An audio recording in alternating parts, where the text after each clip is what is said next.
Now to the third of the criteria, ideas. So for persuasive texts, what they're looking for is the selection, relevance, and elaboration of ideas for a persuasive argument.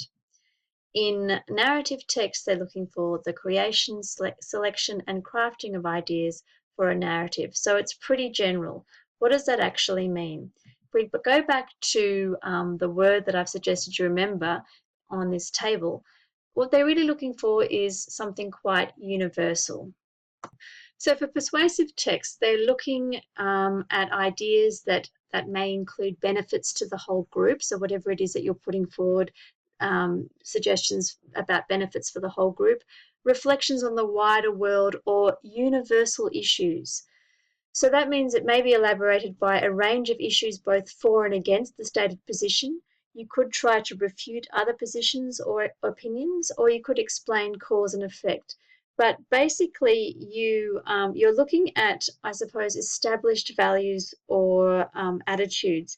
You may decide you're going to challenge those, or you may endorse them, but essentially you're still taking readers' values and attitudes into account. And in that way, you're looking at something that is quite universal.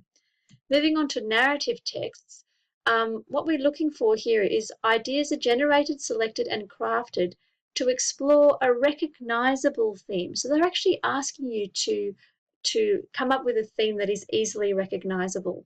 And they want you to skillfully use ideas in the service of a storyline.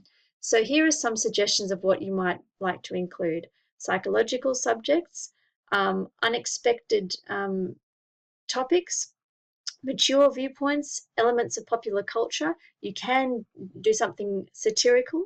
You may have an extended metaphor. And importantly, you don't get penalized for using traditional subgenre subjects. Some people might regard these as cliches, but in NAPLAN, you are not penalized for this. In fact, in some ways, you might be rewarded. So things like a quest genre or good versus evil, overcoming the odds, all those kind of classic stories are fine to use in NAPLAN.